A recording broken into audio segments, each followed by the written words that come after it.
آل محمد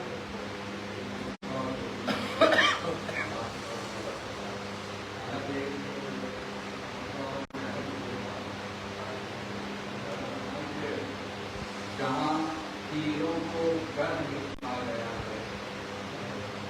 جہاں تیروں کو ڈر لکھا گیا ہے، وہیں اصغر نڈر لکھا گیا ہے، وہیں اصغر نڈر لکھا گیا ہے۔ کتاب کربلا کے معجزے میں، کتاب کربلا کے معجزے میں سمندر پاک پر لکھا گیا ہے۔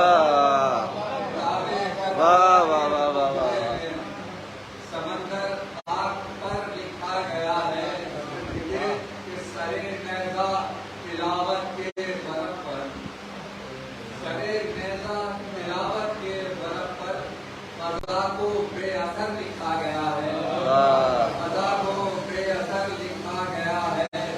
ہم نہیں چاہتے تیری یادوں کے موسم، نہیں چاہتے تیری یادوں کے موسم کہ تجھ کو سال بھر لکھا گیا ہے۔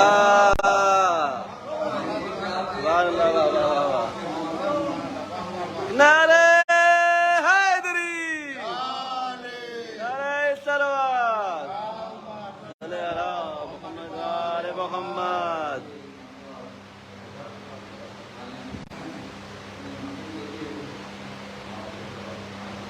پھر تھم جاتی ہیں سانسیں یوں تو رشتہ نہیں ہوتا،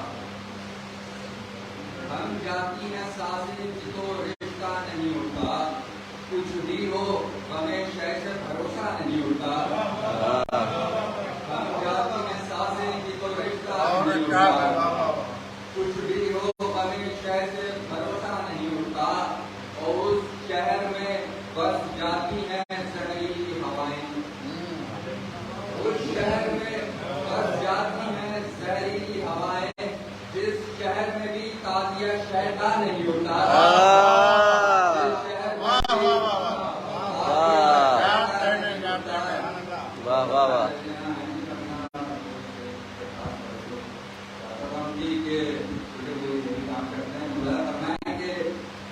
جس شہر میں بھی تازیہ شہدا نہیں ہوتا، اور تلقین بتاتی ہے کہ زندہ میں آزادار، تلقین بتاتی ہے کہ زندہ ہے آزادار، تربت میں بگرنا کبھی مردہ نہیں ہوتا، تلقین بتاتی ہے کہ زندہ ہے آزادار، تربت میں بگرنا کبھی مردہ نہیں ہوتا، اور وہ جن سے سنبھلتی نہیں گھوڑے کی رکابیں، وہ جن سے سنبھلتی نہیں گھوڑے کی رکابیں، ان سے درے خیبر کہیں اٹھتا نہیں،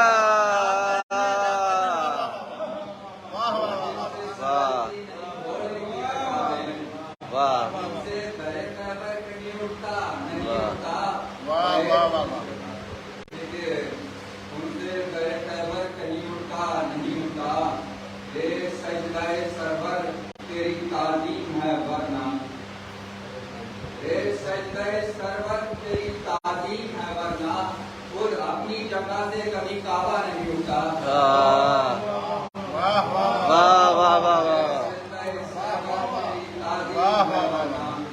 خود اپنی جگہ سے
اللهم صل على محمد وعلى محمد.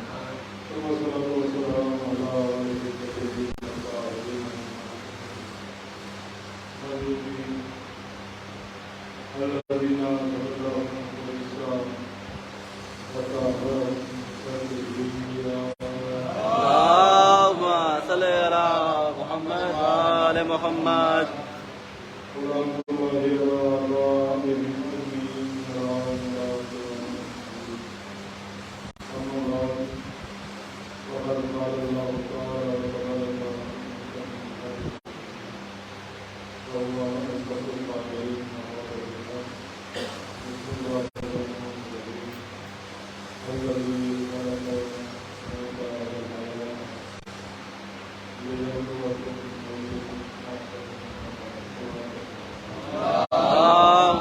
صل على محمد وعلى محمد.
اللهم صل على محمد وعلى محمد.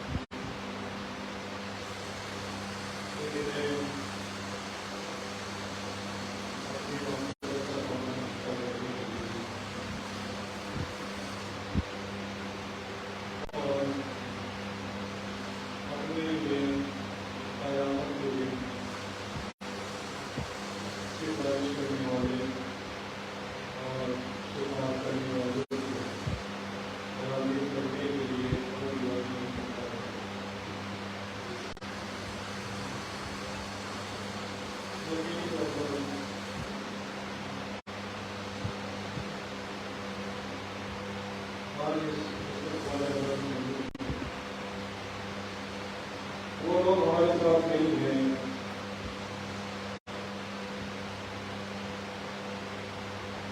مگر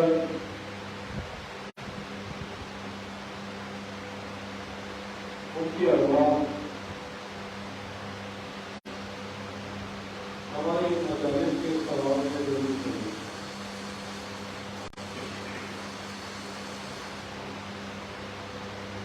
کیونکہ سب اللہ کی مجلس میں ایک چیز کی گزارش کرنا چاہتا ہوں کہ آپ کسی نیت کر لیں کہ حلقے میں جانے اللہ میں جتنے بھی مجالس میں شرکت کریں گے، جتنے بھی دوسروں میں شرکت کریں گے، جتنے بھی ہاتھ میں سیٹوں پر ڈالیں گے، جتنے بھی عرش کے عذاب بڑھائیں گے، ان سب میں ہمارے خاندان کے تمام مجرمین، ہمارے عزیز و اقارب، ہماری بستی کے تمام معاملات اور وہ تمام معاملات کہ جن کے لیے کوئی ایسا پڑاؤ کرنے والا موجود نہیں ہے، تو تحقیق ہے ان سب کی اللہ نے آپ کے سامنے یہ ہماری انشاءاللہ تعالیٰ شریک رہے اور دعا کرے کہ پروردگار ان اعمال کا اجر اپنے خزانہ رحمت سے اس قدر واقعی کا آغاز کرتا ہے کہ وہ تمام ارواح جن کو یہ محبت نہیں ملا ہے ان کو ایک ملام نہ رہ جائے. کیا الحمدللہ اس مجلس میں سوال کی آغاز سورہ مبارک ملک سے ہوا ہے اور ترمیم کے لیے اس سورہ کی تلاوت کا ایک خاص سوال ہے اور ان کی حقیقت کے لیے مرضی بنائے بیٹھنے کے لیے کسی مرحوم کو راضی کرنا ہے اپنے آپ سے اس کے اشارے سوال کے لیے بیٹھ کر کے عجیب و غریب سورہ ہے. عجیب و غریب سورہ ہے. سورہ کی شروعات ہوتی ہے برکت سے. نام ہے ملک.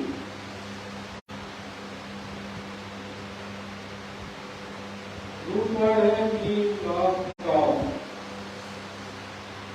اسی سے ملک بھی بنتا ہے اور اسی سے ملک بھی بنتا ہے. صرف دیر بدل کا فرق ہے. حرکتوں کا فرق ہے. ملک بھی اسی سے بنتا ہے اور ملک بھی اسی سے بنتا ہے. اسی سے ملک بھی بنتا ہے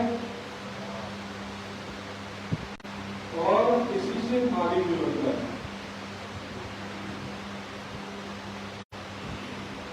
ملک میں اور ملک میں کیا فرق ہے اور ملک میں اور مالک میں کیا فرق ہے؟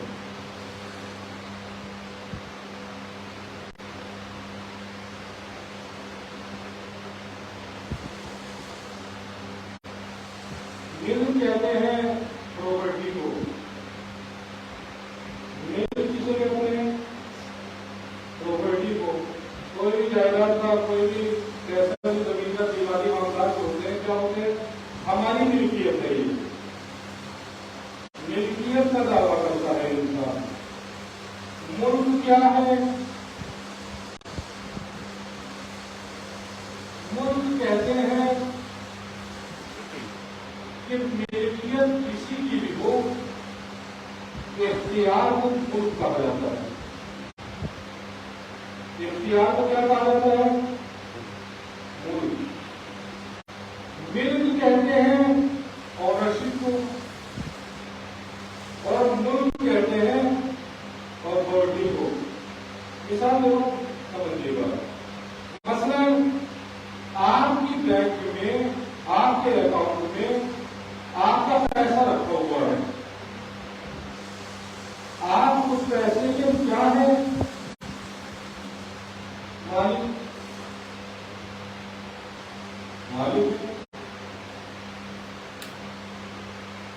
مگر آپ اپنا وہ پیسہ نکال نہیں سکتے. اگر جو ملک ہے وہ کہتے ہیں کہ آج 8 بجے سے تک یہ سارے نوٹ ویلڈ نہیں ہے, آپ اپنے اکاؤنٹ سے پیسہ نہیں نکال سکتے. پیسہ کس کا ہے؟ آپ کون حساب نہیں ہوگا.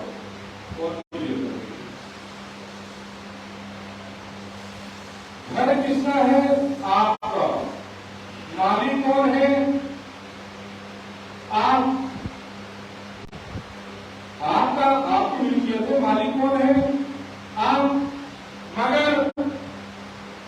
لاک ڈاؤن لگ گیا. آپ کہہ رہے ہیں میں اپنے گھر جانا چاہتا ہوں, وہاں نہیں جا سکتے. ہم کیا تھے مالک کے حکم کس کا آیا؟ ملک کا. ملک کا ہوتا ہے ملک, اختیار. اسی لیے جو ملک ہوتا ہے, جو بادشاہ ہوتا ہے, جو صاحب اختیار ہوتا ہے, اس کا ہو سکتا ہے پراپرٹی اس کی نہ ہو, مگر اختیار اس کا ہوتا ہے.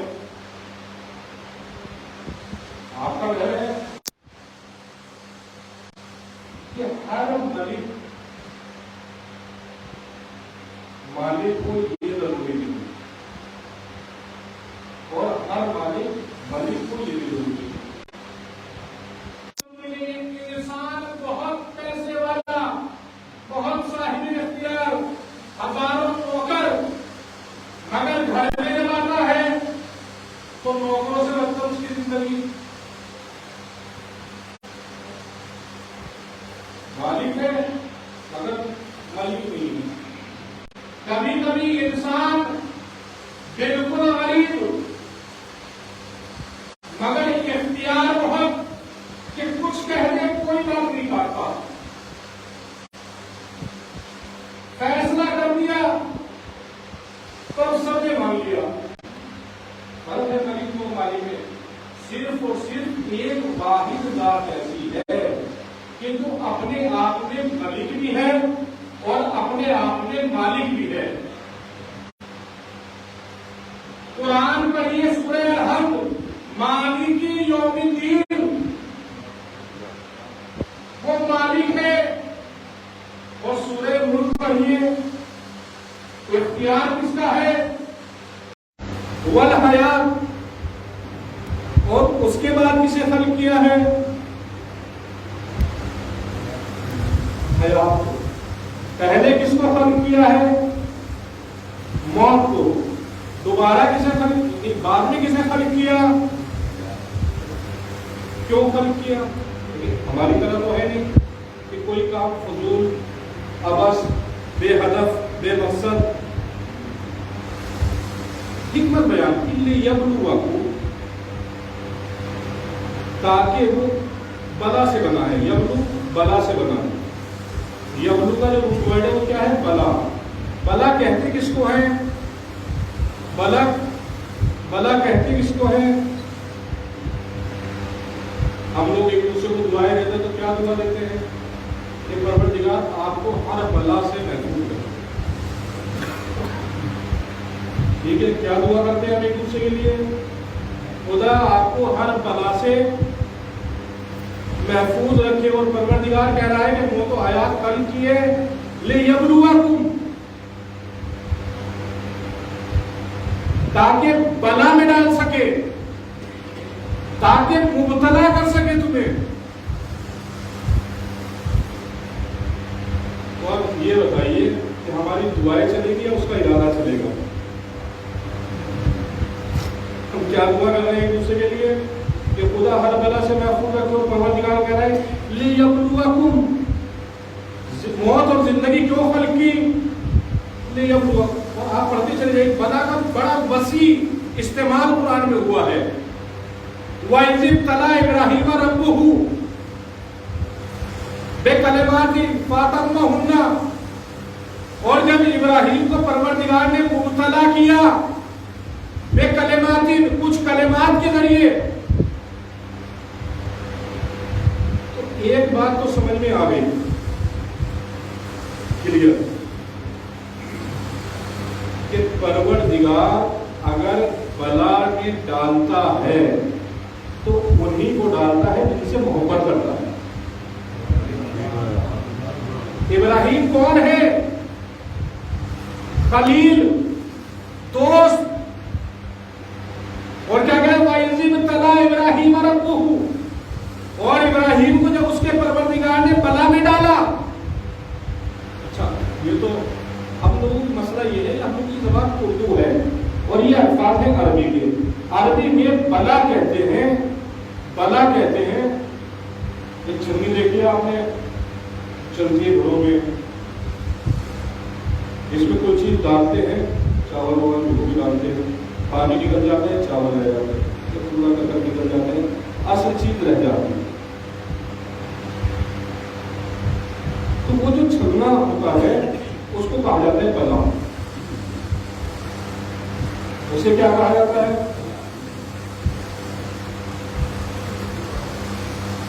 اس کا فائدہ کیا ہوتا ہے بلا کا؟ کیا فائدہ ہوتا ہے بلا کا؟ بلا کا فائدہ یہ ہوتا ہے آلودگیاں نکل جاتی ہے، خالص چیز باقی رہ جاتی ہے، ملاوٹیں نکل جاتی ہیں، اصلی چیز رہ جاتی ہے۔ اگر یہ بلا نہ ہو تو جو مکسچر رہے گا وہ تعداد تو زیادہ دکھائی دے گی مگر نقصان دہ ہوگا۔ پروردگار عالم نے موت اور حیات کو بلا بنایا، لیبلوکم۔ پروردگار کیا چیز نکالنا چاہتا ہے؟ ایوکم، کہ تم میں سے کون احسن عملا، نیک عمل والا ہے۔ یہ موت اور حیات نہ ہوتی تو پتہ نہ چلتا کہ کون ہے جو نیک عمل والا ہے اور کون ہے جس کا عمل۔ میں یہ پوچھنا چاہتا ہوں کہ یہ پتہ کس کو چلنا چاہیے؟ پروردگار نے کیوں بنایا موت اور حیات کو؟ تاکہ پتہ چل جائے کہ تم میں سے کون نیک عمل والا ہے۔ تو پروردگار کسے پتہ چلنا چاہیے؟ کسے پتہ چلنا چاہیے تھا؟ کیا خدا خود جاننا چاہتا ہے کہ ہم نیک عمل کرنے والے ہیں یا نہیں موت اور حیات کے ذریعے؟ کیا لگتا ہے آپ کو؟ بھائی وہ تو ہر چیز کا خالق، ہر چیز سے واقف، وہ تو جانتا ہے ماں کی شکم میں ہی کہ کون کامیاب ہونے والا ہے، کون ناکام ہونے والا ہے۔ تو پھر یہ موت اور حیات کا یہ چھلنا کیوں رکھا؟ کہ اس لیے تاکہ تمہیں پتہ چل جائے، تاکہ تمہیں خود پتہ چل جائے کہ ہم میں کون نیک عمل والا ہے۔ اس کو محسوس کیجیے گا، ایک کلاس چل رہی ہے، استاد کو معلوم ہوتا ہے یا نہیں کہ کون بچہ کس پوزیشن میں ہے؟ معلوم ہوتا ہے، وہ جانتا ہے کہ یہ بچہ جو ہے یہ اور یہ بچہ درمیانی صلاحیت والی ہے اور یہ بالکل لو ہے، ٹھیک ہے۔ اب اگر استاد ایگزام نہ لے،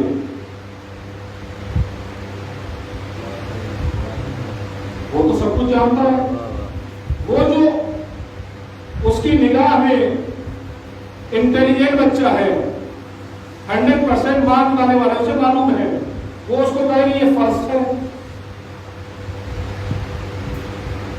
یہ سیکنڈ ہے، یہ گریس سے پاس میں ہے، یہ ناکام ہے، کہہ دے اگر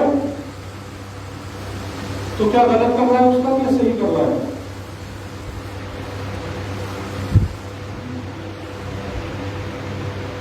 صحیح کر رہا ہے یا غلط کر رہا ہے؟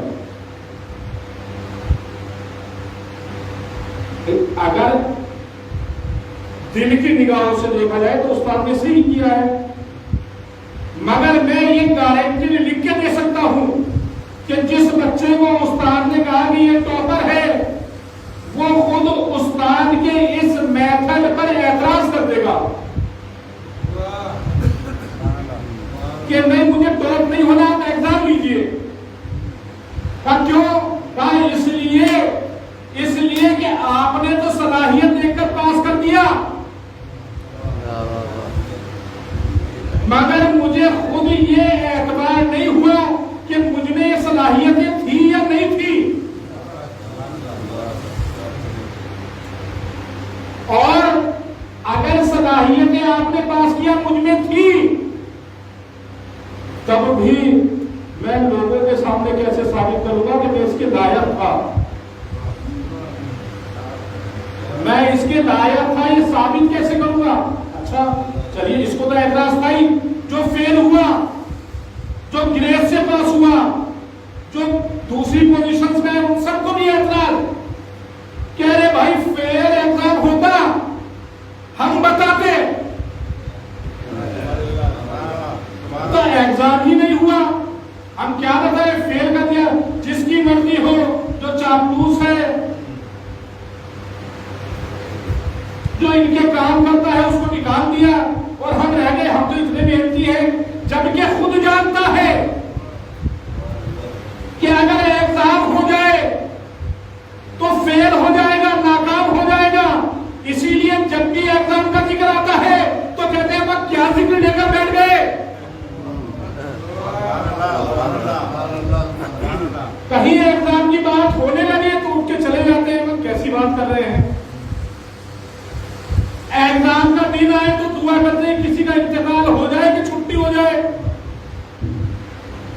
بارش پڑ جائے، پروردگار کرے ایسا ہو جائے آج بارش ہو جائے، کیوں؟ اور جس کا تیاریاں فل ہے چھاتا ہے انتظام ہے، کہیں ایسا نہ ہو بارش ہو جائے، بھائی آپ جائے گا اس طرف تو مجھے لیتے جائیے گا کہیں بارش نہ ہو جائے، کہیں ایسا نہ ہو لیٹ ہو جاؤ۔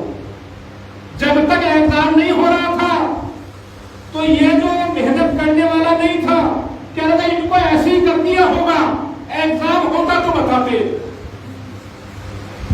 پتا کیسے چلے کس کی تیاری ہے کس کی نہیں؟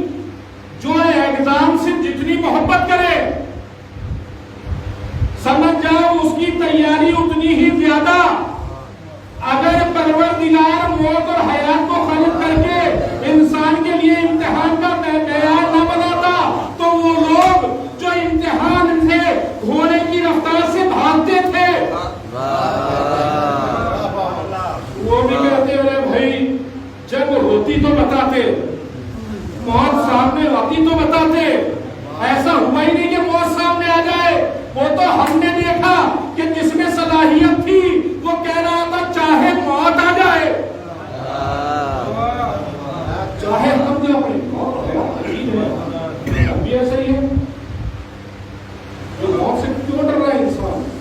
چونکہ خلقت کے مراحل کو نہیں سنا۔ اچھا موت میں ہوتا کیا ہے؟ وہ روح والا ہو جاتی ہے، ہم لوگ سوچتے ہیں، اگر میں یہاں پر ایک عجیب بحث سے ہوں تو شاید آگے کسی مریض میں تو آسانی سے یہ بتائیے کہ انسان کے بارے میں آپ اتنا تو آپ مریضوں میں سنتے رہتے ہیں کہ انسان دو چیزوں سے مل کر بنا ہے، ایک روح اور ایک جسم، جسے کہا جاتا ہے ڈیول ایگزسٹنس، ایک روح ہے اور ایک جسم ہے، ان دونوں میں کس کا وجود اصلی ہے اور کس کا وجود فرعی ہے، کس کا وجود اہم ہے اور کس کا وجود اہم نہیں ہے، کس کا وجود کس کے ذریعے ہے اور کس کا وجود کس کے ذریعے نہیں ہے۔ تو اگر یہ سوال کیا جائے ہم لوگوں سے تو ہم لوگوں کا ماننا یہ ہوتا ہے کہ روح افضل ہے اور جسم، اور روح اہم ہے اور جسم اہم، مگر اگر غور کیا جائے اور یہ اس لیے بھی کہا جاتا ہے کہ چونکہ میرے جواب اس بات کو کوئی کو سمجھیں گے، چونکہ جسم جو ہے وہ فزیکل ہے اور روح جو ہے وہ میٹا فزیکل ہے، کچھ چیزیں ایسی ہوتی ہیں جو فزیکل ہوتی ہیں، کچھ چیزیں ایسی ہوتی ہیں جو میٹا فزیکل ہوتی ہیں، یہ ہاتھ پیر وہ چیزیں، اور فزیکل کیا چیزیں ہوتی ہیں؟ وہ چیزیں جو جگہ کو گھیرے، وہ چیزیں جو کوئی پلیس لے لے، کوئی جگہ لے لے، وہ ساری ساری چیزیں کیا ہیں؟ فزیکل ہے، بھلے ہی دکھائی نہ دیتی ہوں، لیکن اگر جگہ لے رہی ہے، مکان لے رہی ہے اپنے لیے تو کیا ہے؟ فزیکل ہے۔ جیسے کہ ہوا کوئی جگہ لے رہی ہے، دکھائی نہیں دے رہی مگر جگہ لیتی ہے. آپ ایک بیلون پھلائیے تو اس کے اندر جگہ کیا چیز لے رہی ہے؟ وہ کیا ہے؟ ویکیوم آپ بنائیں گے تو ہوا نہیں ہے وہاں پر. لیکن جو چیز بھی ہر جگہ لے رہی ہے وہ کیا ہے؟ فزیکل ہے. تو جسم جو ہے فزیکل ہے اور روح میٹا فزیکل ہے.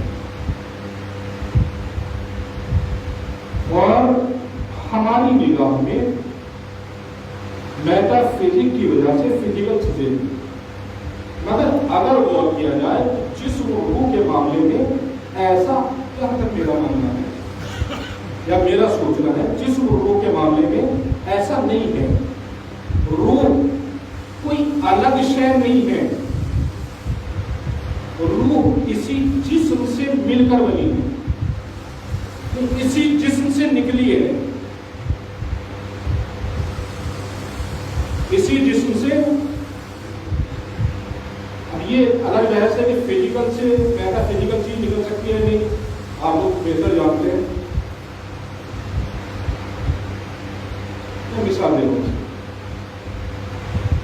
حقیقت ہماری روح کی کوئی ویلیو اس حساب سے نہیں ہے، اس حساب سے روح کی ویلیو نہیں ہے اور جسم کی ویلیو ہے کہ پہلے جسم بنا، روح بعد میں بنی. پروردگار عالم نے جب جناب آدم کے پتلے کو تیار کر دیا تو پھر کیا کہا؟ نفخت فیہ من روحی، میں اس میں روح پھونکوں، میں اس میں روح پھونکوں. روح پھونکی، آدم کھڑے ہو گئے. آدم کھڑے ہوئے، فرشتے سجدے میں چلے گئے. تو یہ روح جو ہے کس سے متعلق ہے؟ پھر عرض کروں کہ یہ روح کہیں الگ سے نہیں آئی تھی، بلکہ اس پتلے میں ارادہ الہی کے پھونکے جانے سے یہ روح وجود میں آئی تھی. محسوس کیجیے، ایک عجیب بات ہے. آپ جو نیوز پیپر پڑھتے ہیں دیکھتے ہوں گے آج کل کے زمانے میں، آپ دیکھتے ہیں کہ امیزن کے جنگل میں آگ لگی ہوئی ہے، آسٹریلیا میں پورا کا پورا جنگل چل رہا ہے. تو کیا وہاں کوئی آگ لگانے جاتا ہے؟ کوئی آگ لگانے جاتا ہے؟ آگ کہاں سے آتی ہے؟ آگ آتی کہاں سے ہے؟ وہ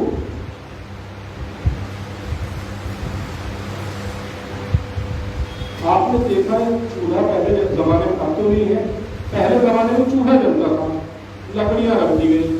لکڑیاں رکھ کے کیا کرتی تھی عورتیں؟ ایک کھوپنی ہوتی تھی، اس میں کیا کرتی تھی؟ پھونک مارتی تھی، ایک دم شعلہ نکل آتا تھا، لپٹیں نکل آتی تھی. یہ لپٹیں کہاں سے آ رہی ہیں؟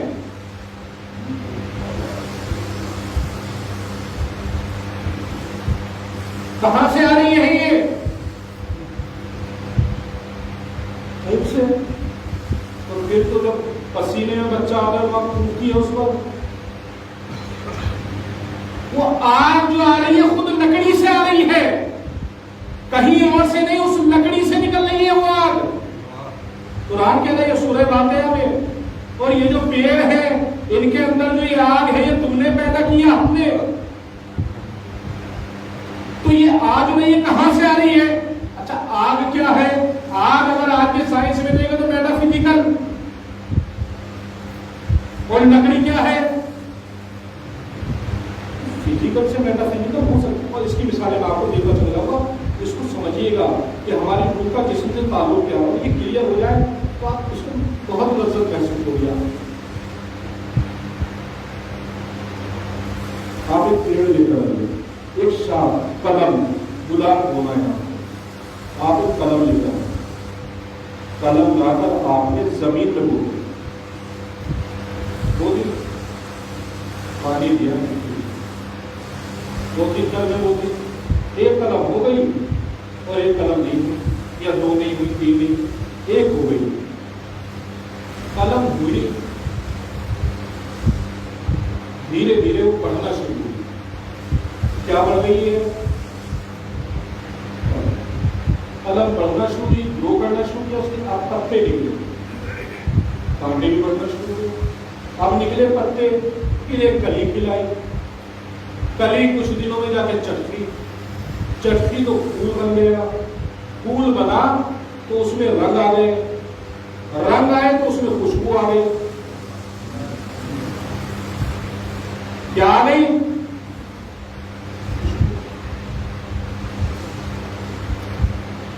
یہ خوشبو کیا الگ سے آتی ہے یا اسی پیڑ میں ہوتی ہے؟ یہ خوشبو الگ سے آ رہی ہے یا اسی پیڑ میں ہے جو قلم لگائی تھی ہم نے؟ اسی قلم سے ہو رہی ہے. خوشبو جگہ سے ہوتی ہے.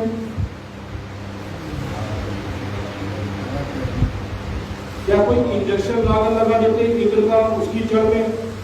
نہیں, وہ گلاب کی مل اگر آئی تھی, ایک گیندے کا پھول لگا دیا تھا برابر میں.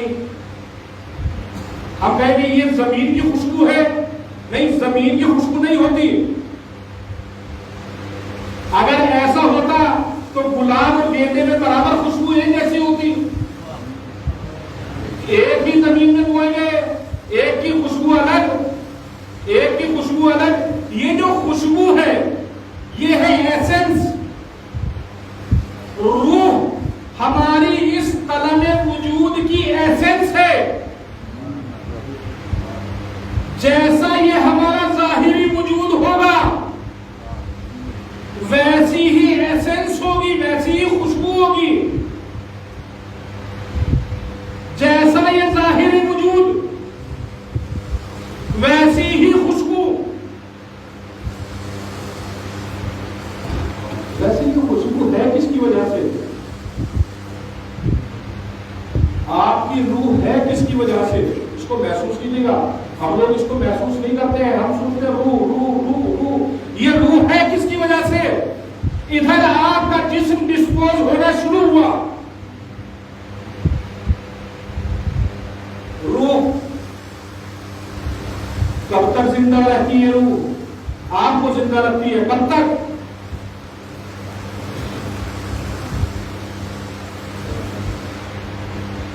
اور ہر روح اسی جسم کے لیے بنی ہے. یہ جو میں آپ کے سامنے عرض کر رہا تھا کہ جسم ہے, ہر روح اسی جسم کے لیے بنی ہے.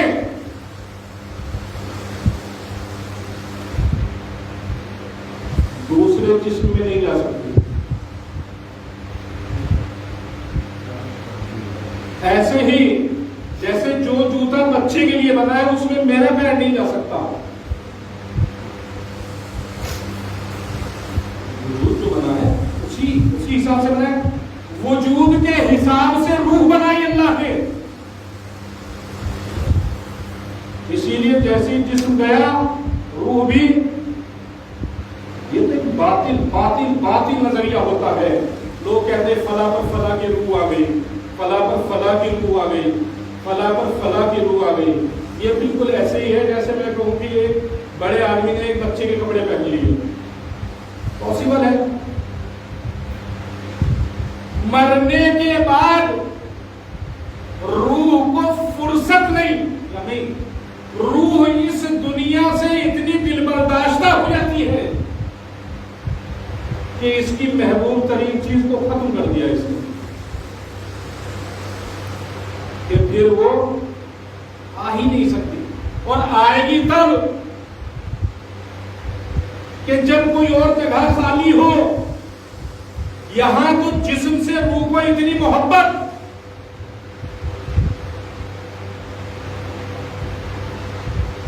دم نکل گیا روح ساتھ ہے, نہلایا جا رہا ہے روح وہیں بیٹھی ہے, لوگ رو رہے ہیں روح بیٹھی ہوئی دیکھ رہی ہے, لے کر چلے روح پیچھے پیچھے, قبر میں اتار دیا روح ہے, رشتہ دار چھوڑ کر آ گئے,